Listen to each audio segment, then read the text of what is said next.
Est-ce qu'un jeu vous a déjà fait sentir comme si vous étiez la dernière personne au monde? Pas d'une façon effrayante, mais plutôt d'une manière calme et paisible. Quand le monde autour de vous semble figé dans le temps, et qu'il n'y a que vous, vos pensées, et le faible bourdonnement d'un vent numérique. C'est l'étrange beauté de la solitude dans les jeux vidéo. Ce n'est pas quelque chose que vous cherchez, mais parfois, c'est elle qui vous trouve. Il y a ce moment dans Journée où vous glissez à travers un désert sans fin. Il n'y a pas de dialogue, pas d'instruction, pas de carte. Juste du sable doré, du vent, et une musique qui semble chuchoter des secrets. Vous pourriez croiser un autre joueur, silencieux comme vous, seulement capable de communiquer par de petits pépiments de lumière. Vous voyagez ensemble un moment, vous aidant en silence à gravir les dunes et à survivre au froid. Puis, soudain, ils disparaissent. Pas d'adieu, pas de nom, juste plus rien. Vous continuez à marcher seul, et d'une certaine manière, cette absence semble plus lourde que n'importe quel combat de boss ou cinématique. C'est ce type de solitude que les jeux peuvent créer. Une solitude qui ne paraît pas vide, mais humaine. Il ne s'agit pas seulement d'être sans compagnie. C'est à propos des moments entre les moments. Les pauses, l'immobilité, les échos de quelque chose qui était là autrefois. On pense généralement aux jeux comme à des expériences sociales. Vous et vos amis en train de crier dans Overwatch, de célébrer une victoire dans Fortnite, ou de construire ensemble dans Minecraft. Mais quand un jeu ralentit et vous enlève tout, le bruit, les gens, le chaos, c'est là que vous commencez à ressentir quelque chose de plus profond.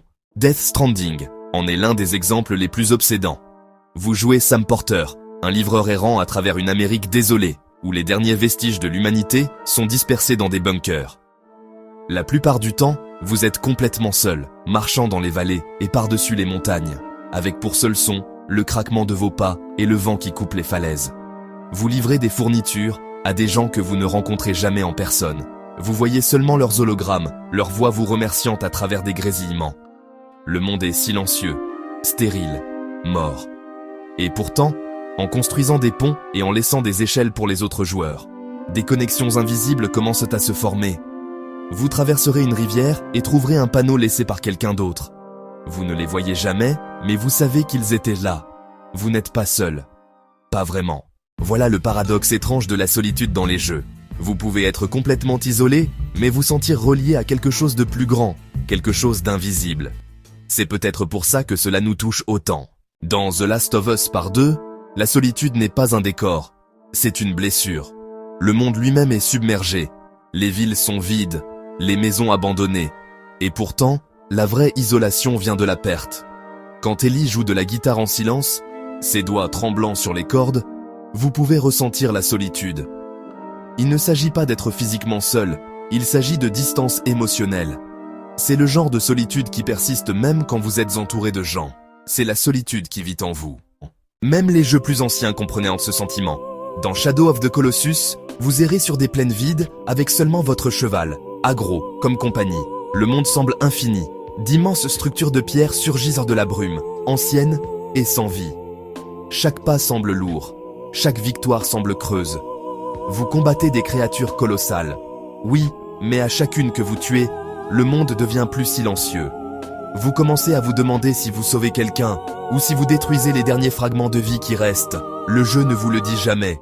Il vous laisse simplement avec cette pensée. C'est ce silence qui rend la solitude si puissante dans les jeux. La plupart des jeux sont remplis de retours constants. Barre de vie, succès, dialogue, bande-son. Il se passe toujours quelque chose. Mais quand un jeu décide de retirer tout ça, de juste s'arrêter, il vous force à ressentir le vide. Le son du rien devient plus fort que n'importe quelle explosion. C'est pour ça que Firewatch paraît si intime. Vous passez vos journées dans un parc national, à surveiller les incendies depuis une tour de guet. Vous ne rencontrez jamais personne face à face. La seule personne à qui vous parlez est Delilah, une voix qui passe par votre talkie-walkie. Vous plaisantez avec elle, vous vous disputez avec elle, vous vous confiez à elle. Elle est votre lien avec le monde. La seule chose entre vous est le silence total. Mais quand la radio se tait, quand sa voix s'estompe et que vous n'entendez plus que les grillons et le vent, l'isolement vous frappe comme un coup à la poitrine. Vous réalisez à quel point votre sentiment de compagnie est fragile. Même les jeux qui semblent paisibles au début peuvent paraître profondément solitaires. Animal Crossing paraît mignon et joyeux. Couleurs vives, voisins amicaux, musique relaxante. Mais quand vous vous connectez la nuit, quand les villageois dorment, et qu'il n'y a que vous qui marchez sous une lune pixelisée, il y a une mélancolie tacite. Le monde semble vivant, mais aussi creux. Peut-être parce que vous savez qu'il n'existe que lorsque vous existez. Peut-être parce que vous réalisez que, d'une certaine manière, vous êtes la seule personne réelle là-bas. C'est la beauté de la solitude numérique. Elle vous pousse à réfléchir. Elle reflète la vraie vie de façons inattendues. Dans un monde où nous sommes constamment connectés, où chaque seconde de silence semble une éternité, les jeux qui embrassent la solitude nous rappellent qu'être seul n'est pas la même chose qu'être vide. C'est juste le calme. Et parfois, ce calme est exactement ce dont nous avons besoin. L'une des expériences les plus solitaires que j'ai jamais eues dans un jeu n'était pas dans un monde post-apocalyptique ni dans un royaume mourant. C'était dans No Man's Sky. J'ai atterri sur une planète complètement silencieuse. Pas d'animaux, pas de météo, pas de vie. Juste un horizon infini de poussière. J'y ai construit une petite base, planté un drapeau et regardé le ciel devenir rouge au coucher du soleil. Il y avait des milliards de planètes dans cet univers, chacune attendant que quelqu'un la découvre, mais je savais que personne ne viendrait plus jamais ici. C'était ma planète, mon petit coin de l'infini. Et à ce moment-là, j'ai réalisé quelque chose d'étrange, que la solitude peut être paisible, voire réconfortante. Certains jeux utilisent la solitude comme punition, d'autres l'utilisent comme récompense. Dans Dark Souls, la solitude est brutale. Vous marchez dans des châteaux anciens, remplis des corps de guerriers morts depuis longtemps. Les messages que vous trouvez au sol, Try jumping, Beware of ambush, sont la seule preuve que d'autres existent. Chaque mort paraît personnelle, chaque victoire ressemble à un cri dans le vide.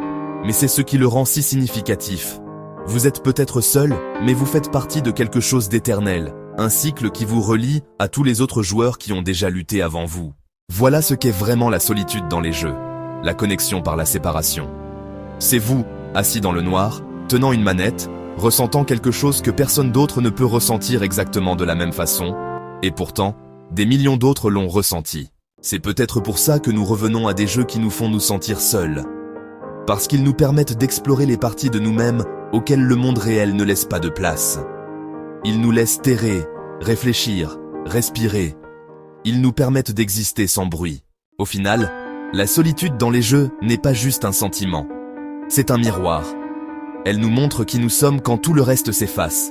Elle nous rappelle que le silence peut être beau, que le vide peut être plein de sens, et que même quand nous sommes seuls, nous ne sommes jamais vraiment isolés. Quelque part, quelqu'un d'autre marche à travers son propre désert sans fin, entend le même vent, ressent la même immobilité, et peut-être que, juste un instant, nous sommes reliés. Et c'est peut-être ce qui rend les jeux vidéo si humains.